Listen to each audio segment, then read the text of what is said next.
Next question is thrice as good as workman as B, यानी कि ए जो है ना बी से ज्यादा 3 गुना ज्यादा अच्छा काम करता है। ये टाइम एंड वर्क का क्वेश्चन है। अगर मैंने यहाँ पे मान लिया, यहाँ मैंने ए लिख लिया और यहाँ में मैंने बी लिख लिया, तो ए क्या है 3 गुना ज्यादा ठीक काम करता है किससे, बी से।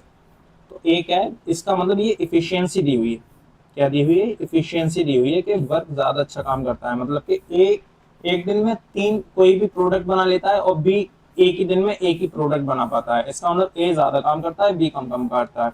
Therefore is able to finish a job in 60 days less than B. अब ये देखो, इसका मतलब ये हुआ कि ए जो है ना एबल है उस काम को 60 दिन बी से पहले ही खत्म करने में। ठीक है, मतलब इनके बीच का डिफरेंस दे रखा है काम का। देखो एक बात हमेशा ध्यान रखो, अगर एफिशिएंसी दी हुई होती है ना तो टाइम जो होता है उसके रिवर्स होता है। जैसे बी की ए की एफिशिएंसी, ए का एफिशिएंसी 3 है, तो बी का जो है ना बी को टाइम लगेगा 3, और ए की और बी की एफिशिएंसी 1 है तो इसको टाइम लगेगा 1। यानी कि इसकी एफिशिएंसी ज्यादा है तो इसको कम टाइम लगेगा, और इसकी एफिशिएंसी कम है मतलब काम ये कम करता है तो इसको ज्यादा समय लगेगा, ये काम ज्यादा करता है तो इसको कम समय लगेगा। मतलब एफिशिएंसी अपोजिट होती है टाइम के। ठीक है, और टाइम अपोजिट होता है एफिशिएंसी के, एंड वाइस वर्सा। ठीक है, इतना बात समझ में आ गई होगी।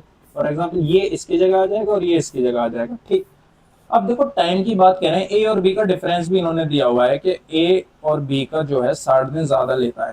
ठीक है, 60 दिन ज्यादा लेता है। अब आप एक चीज यहाँ से नोटिस करो कि इसके बीच का डिफरेंस कितना है टाइम का, इन दोनों के बीच का डिफरेंस कितना है, 2 यूनिट। कितना डिफरेंस है, 2 यूनिट है। तो 2 यूनिट की वैल्यू क्वेश्चन में दी हुई है कितनी बेटा, 60 दी हुई है। 2 यूनिट की वैल्यू कितनी दी हुई है, 60 दी हुई है। तो आप यहाँ से 1 यूनिट की अगर वैल्यू निकालोगे, अगर आप 1 यूनिट की वैल्यू निकालोगे तो ये 60 डिवाइडेड बाई कितना हो जाएगा, 2। तो 1 यूनिट की वैल्यू आपकी 30 आ जाएगी। कितनी आ जाएगी, 30 आ जाएगी। इसका मतलब ये हुआ कि इसको ए को जो काम करने में, ए को जो काम करने में टाइम लगता है वो 30 दिन लगते हैं। ठीक है, और इसको जो काम करने में टाइम लगता है अकेले, अकेले इसको जो टाइम करने में, एक ए को अकेले 30 दिन लगते हैं उसी काम को करने में, और बी को उसी काम को करने में कितने दिन लगते हैं। एक की 1 यूनिट की वैल्यू 30 है तो 3 यूनिट की वैल्यू कितनी हो जाएगी, 3 × 30 मतलब 90 दिन।